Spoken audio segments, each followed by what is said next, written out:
Marley from the Energy Boutique with your energy forecast for Friday, September 2nd. So today we have the moon still in Scorpio energy, but will be going void, of course, around 1:23 p.m. and we'll be locking into Sagittarian energy 6:41 p.m. So we started September off with a bang. If you did not check out the September energy forecast, I'm going to recommend you do so. A little bit of a shameless plug here. I did bring the zodiac forecast back. You can find those individually on my website or get access to all 12 through a YouTube membership or a Patreon membership. Now, in those particular forecasts, we cover all the astrology for the month. We have guidance coming in from the universe. It is 15 to 30 minutes jam-packed full of information according to your sun sign and your rising sign.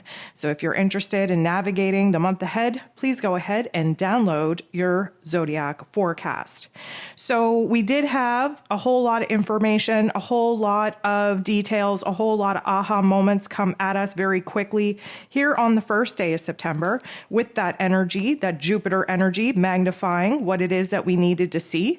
The Scorpio energy, of course, very perceptive in showing us the deeper, darker truth, the underlying factors of what it is that's been blocking us from making a full transformation. So the moon in Scorpio today is still very intense, is still very passionate. We are getting fired up. Moving into the Sagittarian energy, we are preparing for the first quarter moon in Sagittarius on Saturday, which always gives us an opportunity to make a choice, to decide, to pull the trigger on something. Now, typically speaking, there's a great big light at the end of the tunnel when we move into Sagittarian energy from Scorpio energy. So we're expecting to gain some clarity, and a clarity is exactly what many of us are waiting for. So we have 11 different aspects here today, and 9 of them involve the moon. The moon, while still in Scorpio energy, is going to square Saturn. So as you know, a square is entering into the boxing ring, creating a little bit of an internalized conflict. We are feeling the weight of the world, the weight of the roles and responsibilities, our commitments at this time, and really struggling because we are craving that clarity that many of us are lacking. Now, this is kind of when we get weighted down with the things that aren't working for us in life. And of course, only to experience that uncomfortability so that we know exactly what needs to change the most and what needs to change the fastest. Now, Venus is going to bump into Pluto here. Pluto, again, the ruler over the moon in Scorpio. Venus being in the heart and soul of the zodiac in Leo energy has us really trying to identify what it is that we want, what we need, what we desire, especially when it comes to our relationships. This particular energy is likely coming at us from an outside situation, outside of our control. And what it's doing is it's putting us in a situation of uncertainty about some of the people that we are still involving in our lives. We are kind of being put in a position right now to see people from a different set of eyes. We're trying to see the actual colors of people instead of the colors that we've been trying to paint them in. And because of this, we're really going to have to sit down and reassess our particular relationships that are bringing up these doubts, these insecurities, this uncertainty. We're kind of all over the place because we're feeling a little bit fearful about what it means to let people go or to move on. We don't know what we're moving on to. And even when we're uncomfortable and we know that we've outgrown particular people, sometimes it's just hard to cut the cord and make that break. So we are kind of seeing a disruption in our heart space, in our heart chakra. We are kind of, I'm going to say, semi-depressed with realizing that we're moving on in a direction that not everyone in our life is coming with us on. And because of this, this is likely going to make us a little bit, I'm going to say, unstable when it comes to expressing ourselves, our thoughts, our feelings, and we may even retract a little bit from some of our personal relationships. The moon is going to semi-square Mercury, and a semi-square is a little bit of a tension point, not a major one, but enough of one. And of course, the moon is our heart space. Mercury is our head space. The moon in Scorpio is very deep. We have to go to the depths of our heart space, of our emotion, of our intuition to figure out what it is that we want to do. And Mercury, being in Libran energy, doesn't know what to do because the indecisiveness is just all over the place. Of course, we're trying to find peace. We're trying to find harmony. We're trying to find balance in our thoughts and our emotions between our heart and our head. But sitting on the fence never makes us feel good. So our heart and our head are kind of being torn apart, and especially with the earlier aspect of kind of feeling the weight of the world and being very uncertain about particular situations and relationships in our life, we're really kind of starting to feel disconnected from ourselves. We're confused. We can't really rely on our intellect because our feelings are being kind of the leader of the party right now. They are big, they are confusing. But this Scorpio energy wants to resolve this problem. So we're willing to sit in the funk and the uncomfortability in order to find the way out.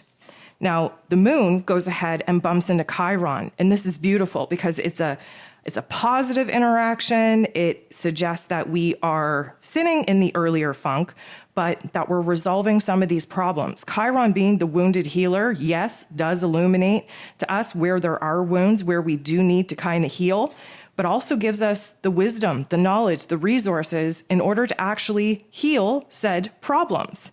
Now, the moon in Scorpio is the great transformer. This is where we can do the deep dive in our thoughts, in our feelings, in our energy, and actually transform what needs to be done in our inner realm so that we're prepared to take action in our outer realm. So this does suggest that we had an aha moment, that we did gain some kind of clarity, and that we do know how to move forward, how to improve, how to grow, and how to heal. Now, the moon is going to bump into Jupiter. Jupiter is about to become very active here in the day. A little bit more later on in the day, we'll talk about that in just a second, but here's the setup. So Jupiter is about growth and expansion. He magnifies whatever it is that we're thinking and feeling. And this isn't the best aspect between the moon and Jupiter, which means that whatever funk we found ourselves in, whatever light bulb just went off on how to actually heal that, we're really in our feels. And of course, the moon in Scorpio is super intense anyways, super passionate, good, bad, or otherwise. And Jupiter is just turning the feels all the way up. And it can feel very overwhelming because we recognize where it is that we can't stay in the present moment, where we have to grow, where we have to improve, where things are rapidly changing. And hopefully the change is us initiating said change, but where we're in all this fixed energy, it's likely change is being forced upon us, and that never feels good. So the moon goes ahead and interacts with the sun in a positive way, which really helps us out because the sun in Virgo is the fixer. It is the healer. And the moon in Scorpio, the sun in Virgo, they got a lot going on, a lot in common, because Scorpio is the detective of the zodiac, doing a deep dive in our psyche, in our headspace, in our heart space, in our memories, in our behaviors, to identify the problem, to identify the block. While we have the sun over here shining a bright light on what is broken, on what needs to be fixed, so that this Virgo energy actually can come up with a solution on how it is that we are going to fix said issue, heal said wound, and repair whatever it is that we are right now analyzing is in dire need of fixing. So this actually works in our favor. The beautiful thing about this is that the moon in Scorpio goes ahead and trines, which is a beautiful energy, with Neptune, who is retrograde in Pisces. We have water on water on water on water. What do we know about water? Well, it's highly emotional. It's highly intuitive. Bottom line, transformative. Water is the only type of, let's say, element that is able to transform from a liquid to a solid to a gas. It is constantly changing. And that is us. Our emotions are constantly changing. And when our emotions are changing, our realities are changing. And this is exactly what we need right now. So the Neptune energy swoops in, gives us a little bit of a reminder of the dreams, of the vision that we're fighting for, downloads us with a little bit of intuitive insight so that we feel inspired, we feel renewed, we feel like we're in alignment with our higher selves. And the moon in Scorpio is definitely rooting that into our new emotional foundation, to the transformation that's going on within us in order to prepare us to actually take action in our physical realms, because we're in a stage right now, again, listen to September's energy forecast, where we're having to do the inner work because we're about to get to work in the outer realm to start putting the pieces together so that our outer realm is starting to mirror what it is that we've done in our inner realm. So it's all connected. It's all in preparation for what is to come. And September is, I'm going to say, a very internalized transformation, preparing us for October. And I don't want to get too ahead of myself, but October is going to be an absolute banger. If you haven't listened to the part 4 of the energy forecast for 2022 that I put out at the beginning of the year, it covers September, October, November, December. Go ahead and take a listen to that if you're interested on what it is that we're preparing for here in September. So then the moon goes ahead, sextiles Pluto. Pluto rules over the Scorpio energy. A sextile is a beautiful energy because it means that there is a deep-seated transformation going on in our emotions, in our psyche. We're taking our power back. We realize where it is that we have to boss up and take control over certain elements of our lives. Now, this is highly motivating, hell-bent, damn well and determined that we're not going to lose sight of what it is that we just had an epiphany about, what kind of dream and vision we're inspired to pursue. We are not going to stop at anything at this point until we actually are able to manifest certain elements that we have been concocting in our mental plane and in our heart space. So at 1:22 p.m., this is the last aspect that the moon in Scorpio is going to make before going void, of course. The moon is going to square, enter in the boxing ring with the goddess herself, Venus, who is in Leo energy.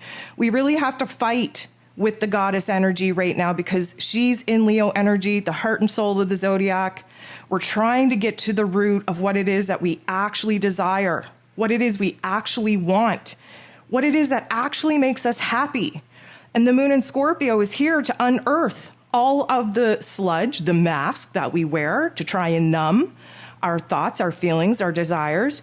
The moon in Scorpio is here to kind of crack through all the shielding that we put on our heart space, on our head space, on our overall personality in order to actually get real, to get raw, to get vulnerable with what it is that we're not happy with, what it is we're not content with, what it is that we are just tired of, because that's how we build the framework on what it is that we want to actually initiate for ourselves, what we want to pursue, what it is that we should be focusing our energy on manifesting. So the moon in Scorpio goes void. And as we know, when the moon is void, things get shaky. Whatever we were sure about falls apart. Whatever we were focused on suddenly gets foggy. We should not make any commitments. We should not decide anything. Most of all, do not lose your shit. Okay, we're going to have a chunk of time here, the better part of the afternoon, where the moon is void. This is going to shake us up. This is going to not feel good. This is going to confuse us. But when the moon moves into Sag energy at 6:41 p.m., it's like the weight is lifted, like the veil is lifted, like the clarity comes, because the Sag energy is the light at the end of the tunnel. It's ruled over by Jupiter. Jupiter is ruling over the beginning of September. It is optimism. It is confidence. It is a big picture vision on what it is that we actually believe is now possible.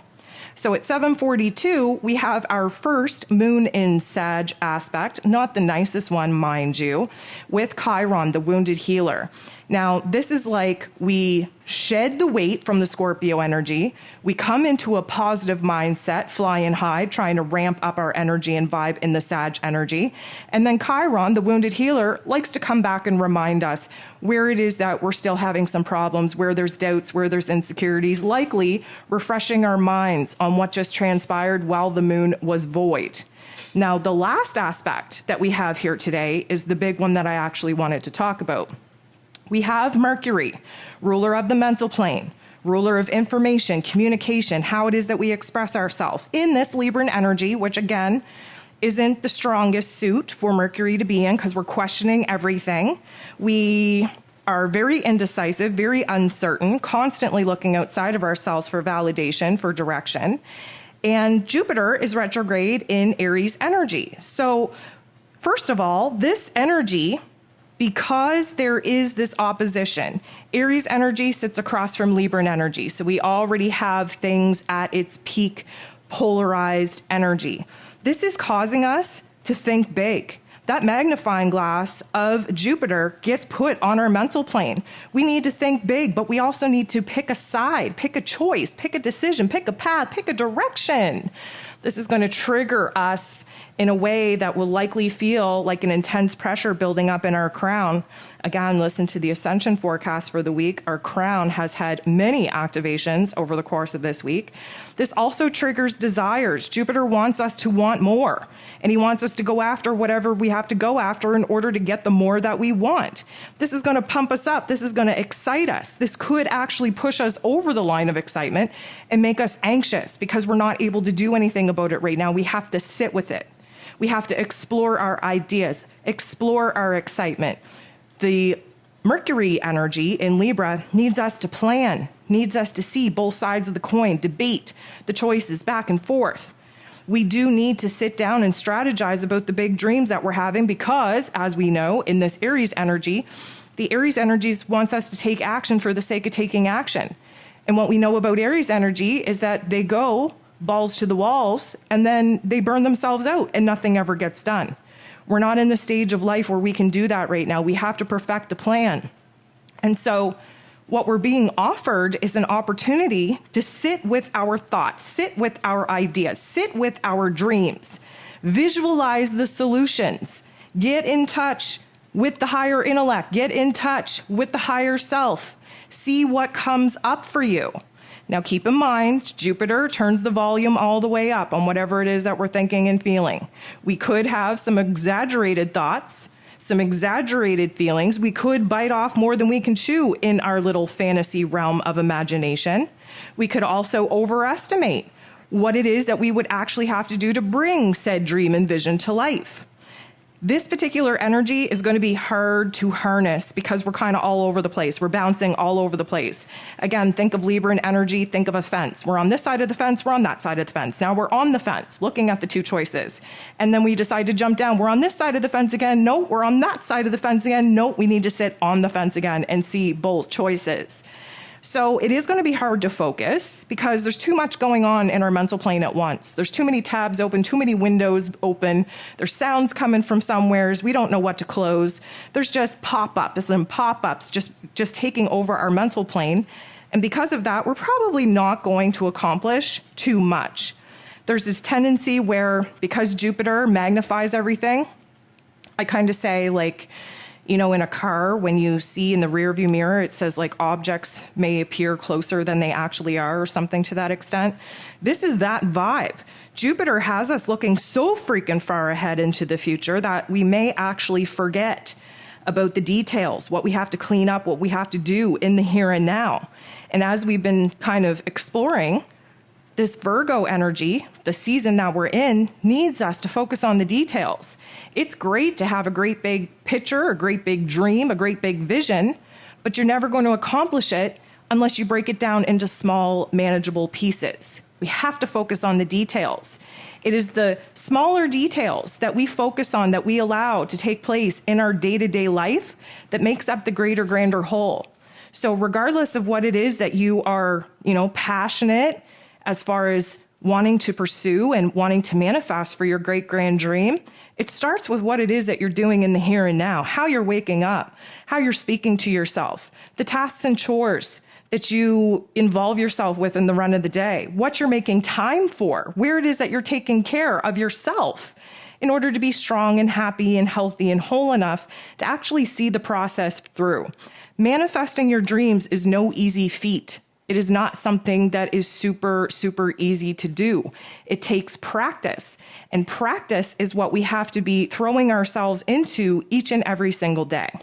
So as the day progresses and we end up here, I want you to pay attention to your dreams. It's likely, because we have so much going on in the lower level intellect, that we may actually get some solutions through our dream state. So Pay attention to the thoughts coming in. It would be beneficial where there are so many thoughts coming in, so many windows popping wide open, that you have a pen and paper ready, both when you're awake and when you're waking up from your sleep, from your slumber. Capture anything and everything that you can down on paper, and you will make sense of it when Mercury goes retrograde and moves back into Virgo energy.